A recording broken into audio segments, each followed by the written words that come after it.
Hello, and welcome to the Vlogging Pod. Today we are joined by Gina Econ. Welcome to the room, Gina. How are you this evening? Very good, Eri. It's great to be here. Thank you. You like my applause? Most people giggle when Yes. it comes up. No, did you hear my applause? I was applauding Yeah. too on my end. So I join you. I I join your applause. wonder. I have sound machines, but I rarely get to use anything but my intro and the clapping. So I do enjoy those too. Yeah, it's a lot of fun. It is. I enjoy it. Now, Gina, you've lived such a multifaceted life from large family living to convent and now serving as an end of life doula. Now, looking back, would you say what is the most defining chapters that shaped who you are today? Oh wow, I think my whole life. I think Yeah. yeah, I really do. I believe I went through a lot of chapters of my life, a lot of pain and suffering, good times in between.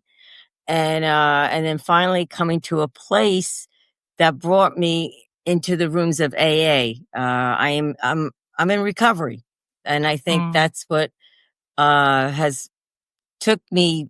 Which I mean, of course, I could have used the rooms 30 years ago, but I had to go through experiences of trauma and different grief, losses and pain, and eventually it defined me because today I realize, wow, I'm an alcoholic. I have 10 years of sobriety. So it's been a great life for me today. And to be honest with you, I wouldn't change anything in my past, even through yeah. it all. I would not change it. That's That's quite a bit of growth, though, to admit, your struggles. Yeah. Because there was a point in my life I would say around 12 years ago, there was a point in my life that I thought my purpose was to suffer, was to be in this dark place. And there was a point that I resigned to it. I was like, okay, I suffer, God. I suffer. Yeah, like you had shared. Yes, I was a Catholic nun for 12 years, and I thought that was my life for the rest of my life because I made final vows, but yet I suffered tremendously. I experienced mistreatment, rejection, a lot of pain, and I was totally lost. I got kicked out. I got kicked out, and so my journey continued, thinking Mm, that, okay, here I married God, right? mhm. I joined, and now, mind you, I'll kind of back up because when I was in my teenage, my dream was to get married when I was 18 and to have at least 5 kids by the I turned 25. That was my dream. That was Mm, my hope, and that's what I wanted. Like any other child, girl, right? That's our dream, is to marry your prince.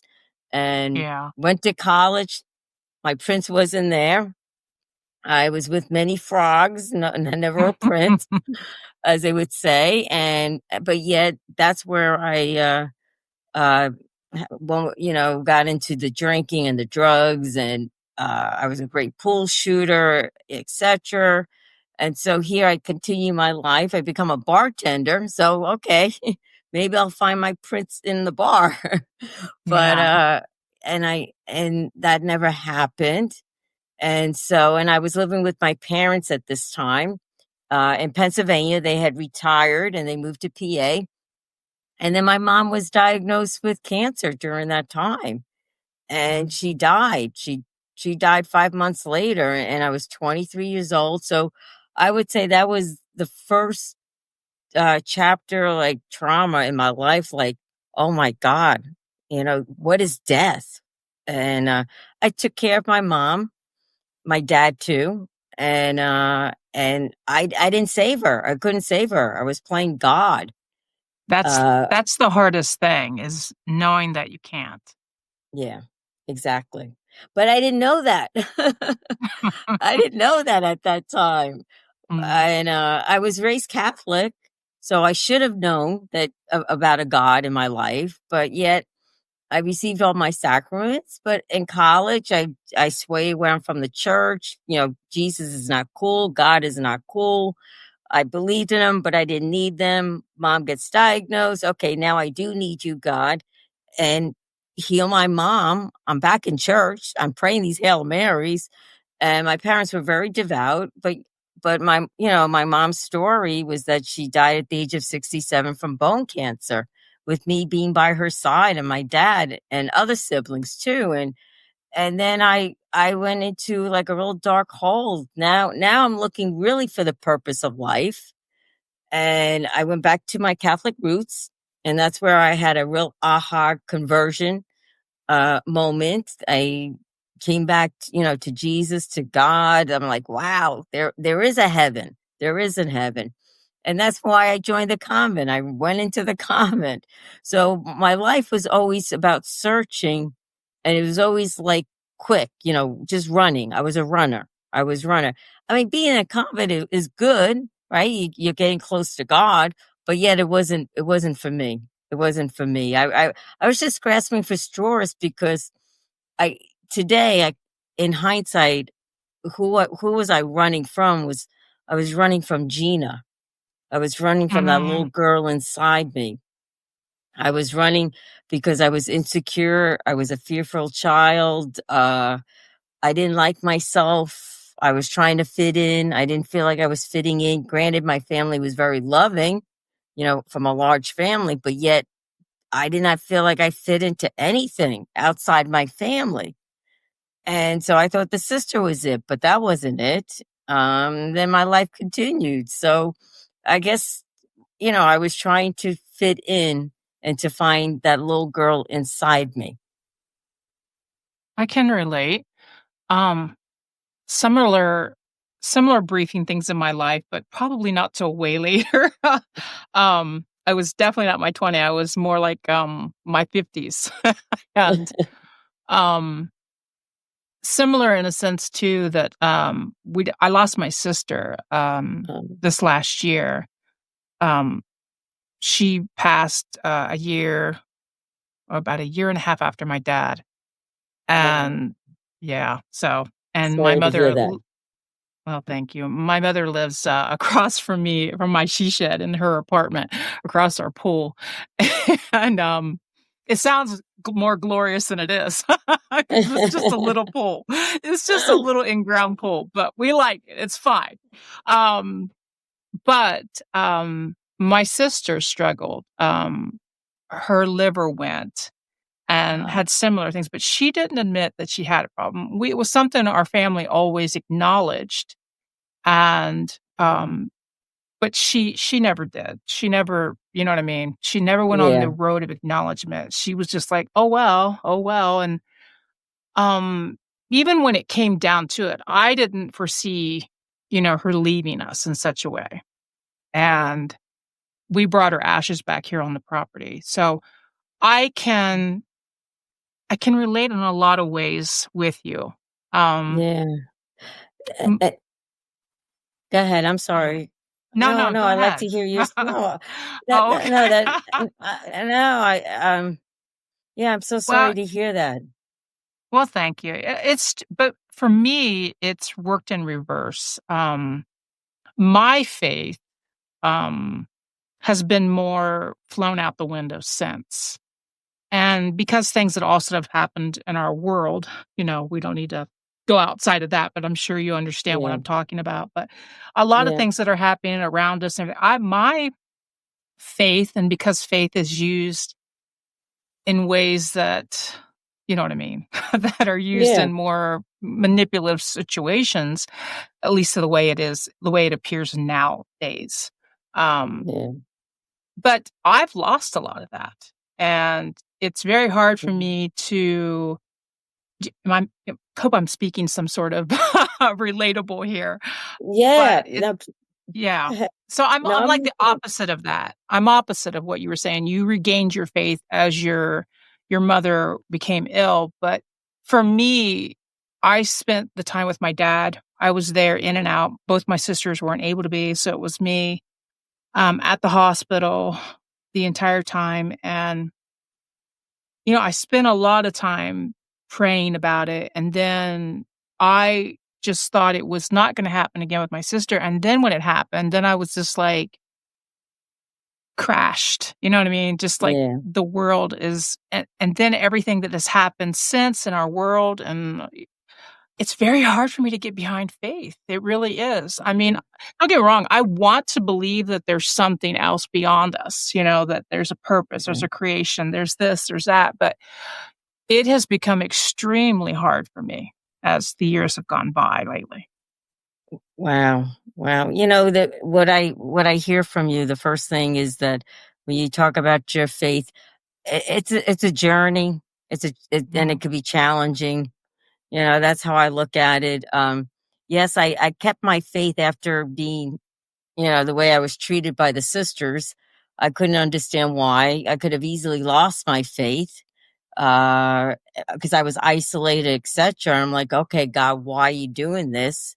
And then as my life continued, I was still kind of holding on to it, and I went back to bartending because I was just tired of life and I didn't know what to do. And then in bartending, I did meet my prince, like I shared with you earlier. I was looking for my prince, and I met Danny in the bars, and I was like, wow. I said, here's a guy that loves me. We not at once in the beginning, but we dated and everything. But yet I came to find out that he was an alcoholic and he mhm, was drinking.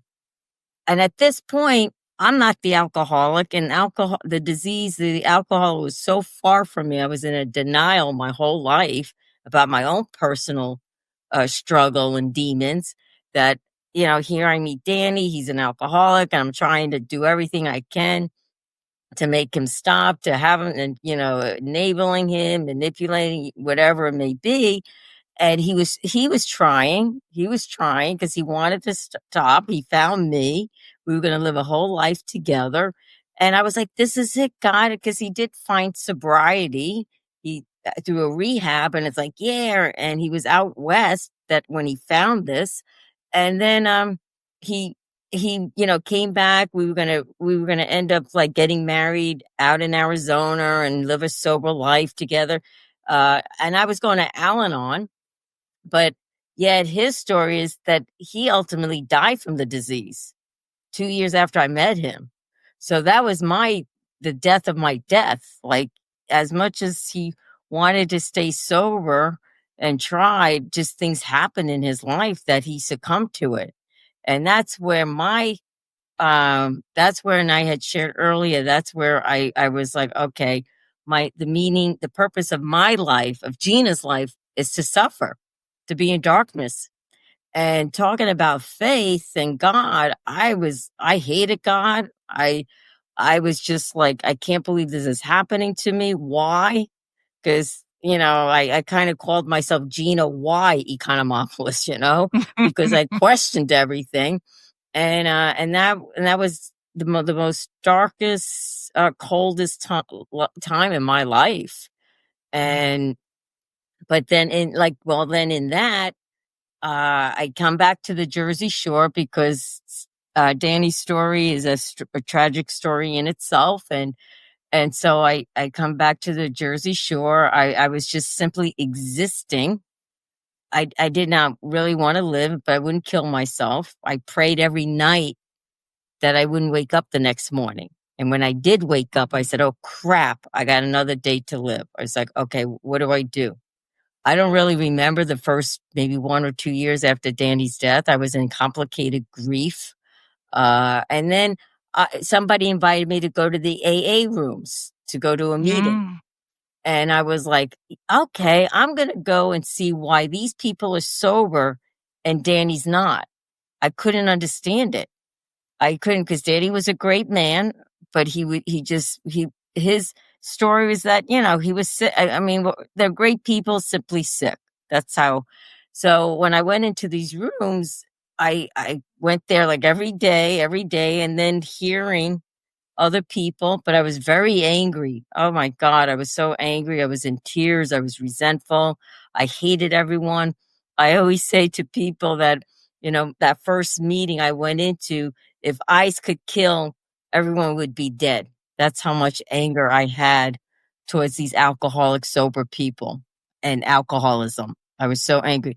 But in a long, make a real long story short, that as time came on, as I listened, I was like, wow. And then my eyes opened.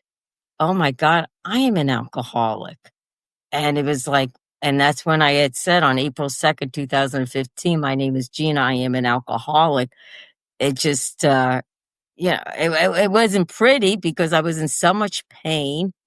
All that pain that I carried that I shared earlier, like I said, I was a runner, that I had, low self-esteem. I didn't like myself, hatred, all the traumas in my life, all the losses in my life that I couldn't handle, the sisters, everything, all that pain just opened up when I said I was an alcoholic. And then I know it was God that said to me, now, Gina, what do you want to do with this pain? Do you want to go drink it? Because that's what alcoholics do. We drink, we don't want to feel. Bottom line is we don't want to feel and we want to wipe it away.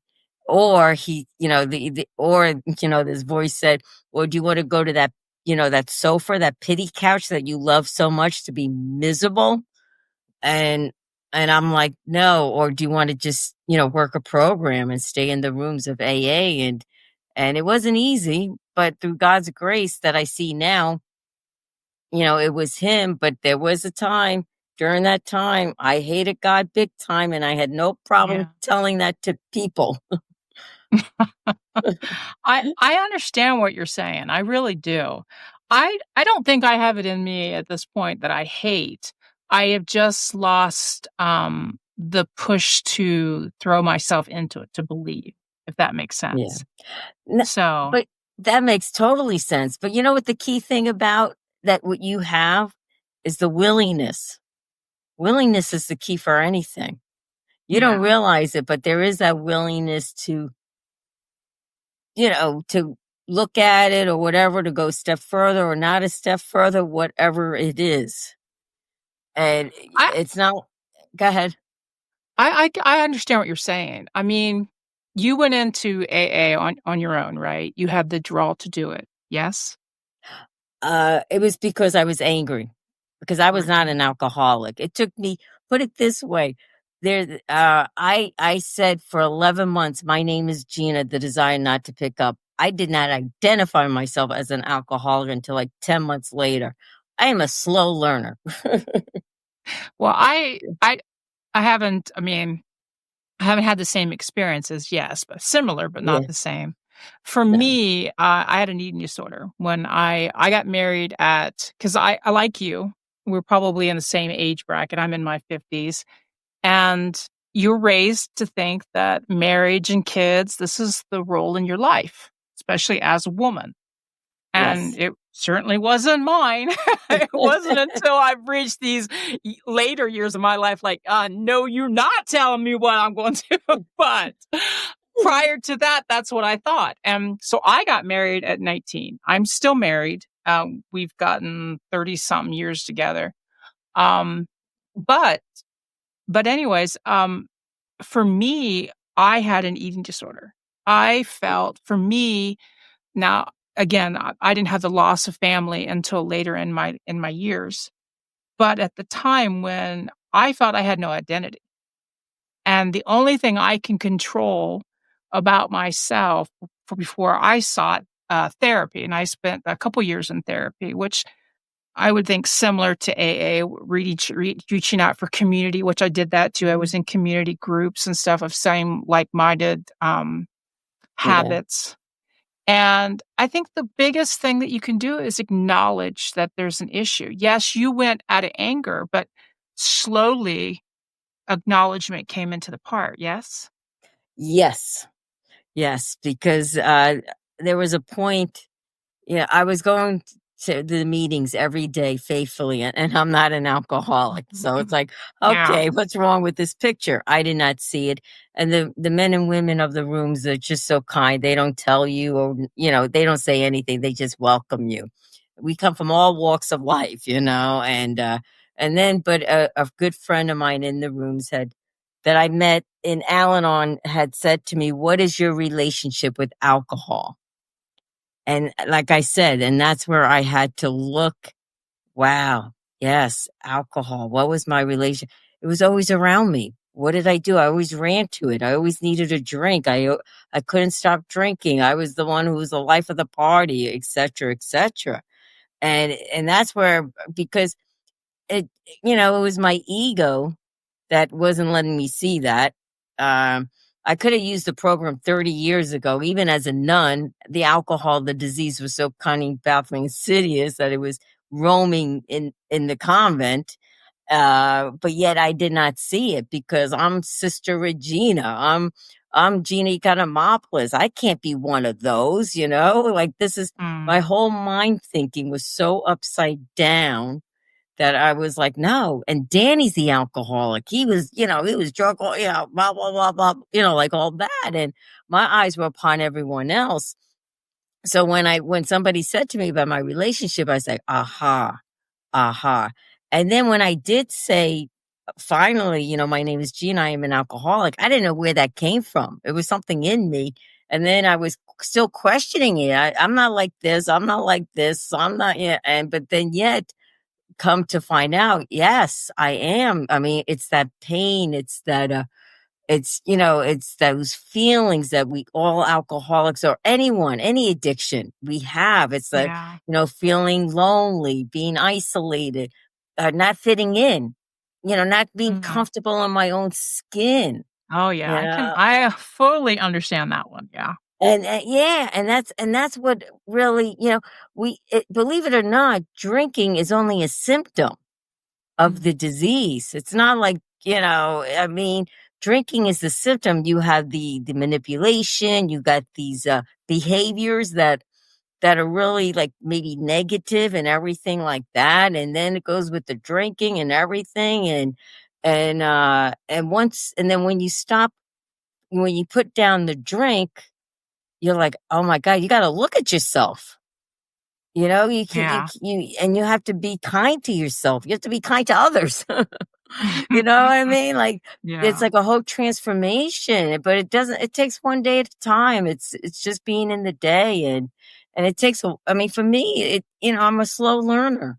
I was a slow learner, still am. I try to live in today, to be grateful. An attitude of gratitude goes a long, long way. In any in life in itself. Doesn't matter if you're Right. any kind of addiction or whatever But problem, you've Go ahead. lose you've used the things you've learned in your life to now try to help others. You wrote a Yes. book, Yes, I did. Shake the Dirt Off Your Feet and Walk. So It's tell me a shake little the bit about this. Yes, it's shake the dust off your feet and walk. Ah, dust, there you go. Yeah, dirt, dust, it's all the same. It's all but, well, you know what it is? It's what I've shared briefly with you on this show right now. It's going from my childhood throughout college and my feelings, thoughts, to all the pain and and the reason why I wrote this was because after Danny died, like I said, I was in such a dark place that somebody told me to write, and I started writing all the pain out. And then all of a sudden, there was a lot of pain from the nunnery, from the convent that I never told anyone. I wrote all that out, and then, Wow. I put it aside. It was about 10 years ago, 11 now, and, I put it aside, and then I found my journey in the rooms, and then a couple years ago, a friend of mine says, "You should start writing now where you're at," because I wrote about 180 pages of pain. Mhm. Pain of life, and then I wrote more of where I am today, and so, I was encouraged to publish it to spread that message of hope and strength, so that's what the book is all about, and I'm also, as you had shared, I'm an end of life doula because, I love being with the dying. Wonderful. To be present, and that's a miracle in itself because, as I shared with you and as the listeners heard that, when my mom died, I was like, I had no faith, no hope, no love, and no God. And I have to say, when I've experienced that a few times in my life, and that is hell. on earth when you don't have any of that. And now, through pain and suffering and, coming into the rooms, I do have faith, I have hope, I have love, and I have a God in my life. And I like to share with others, those that are passing from this life to the other, whatever faith they're at. They don't have to have faith. It's just being there and giving them that dignity to die, and being there for their families too, because I know grief well. Grief is my best friend. I didn't go to school for any of this. This is just through my life experience. So that is what my memoir is all about, and that is what I do today, to offer my service as an end of life doula. I think that's actually exceptional. Something that pulled your life apart, is also mended you back and made you stronger. So I Yeah. find that extremely commendable, really. Thank you. You're Thank you. And it's welcome. and now in my eyes and my heart, it's God. It's like today I could live as a faithful, sober woman. It's a journey. But my faith Yeah. continues to grow. My faith continues to be challenged, as well as my sobriety, as well as God. I mean, but yet I'm in a space today that I know who Gina is. I'm comfortable in my own skin. And I could handle life on life's terms no matter what, my best of my ability. And so, yeah, there's so much I've learned and I am today, and it's okay. It's okay to be me. So as you look ahead, what hopes do you carry, not only for yourself, but for those who have heard your story and may be searching for light in their own lives?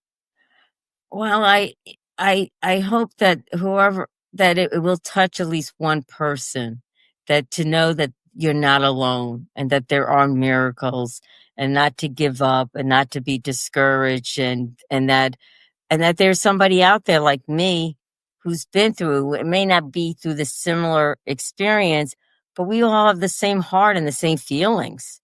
And Right. and that's what we could identify with. We don't have to identify the experience, but hoping that somebody out there that feels like, wow, I am alone, but look at her, or something to that, that knowing that, that there's something in them that's greater than them that will carry them through. And whatever faith or belief, as long as it's not you, I say. Right. Well, I find it very commendable, that you have embraced something that, well, not just your faith, but something you lost. Now you've embraced it again to become stronger and out the end of it and be able to help those around you. I find it extremely commendable. Thank you. Thank you. Yes, all I know, and it does brings tears to my mind and heart, to knowing where I was and where I am today. And that, like I shared, it's a miracle. It's a miracle. And I also know, I've also come to peace with Danny and his story. Granted, he died of the disease, of alcoholism, but that's not who he was, and that was his story. And he was, a great man, and I was able to reconcile and not to be ashamed about him or his death or anything, because that was God's story for him. Right. Danny, when Danny fell and died, and I look at it that he fell into the arms of his higher power, of his God. And what a great way to go. He was more than his illness. Yes. Yeah. Oh yeah, the illness doesn't define any of us. And No. sometimes, but it's kind of sad because the world does not see it that way at times, So, but It is. I think a lot of us struggle with some things and people don't fully understand. And sadly, when they have to walk down similar roads, the understanding becomes more enlightened. That's the sad part, that we have to reach the level where we have to walk similar roads to have that kind of compassion. yeah, so true. Yeah. So true. I agree I with want you. to So, I want to thank okay. you so much for being here. I don't think I had enough time to go into more depth. That's And fine. That's so fine. I It was a pleasure to be here. But you're gonna have to come back because I think there are even more ways we could go at this story, even more avenues we could dive further into. Sounds good to me. Let me know, and I would be more than happy to return. Awesome. I'd love to have you back on. I really would. So now how can people reach out to you, Gina? On my website, ginaecon.com. That's ginaecon.com. The book is on there, or you could go on Amazon, and you'll see a lot more of my stories, more in depth of my story in the book. And for everyone who hasn't heard, if you're at the last bit of the podcast, the book is called Shake the Dust Off Your Feet and Walk. Thank you so much, Gina, for being with us this evening. Oh, thank you so much. And to all your listeners too, thank you for listening. Our pleasure. Thank you to our listeners. Until next time, guys. Bye-bye for now.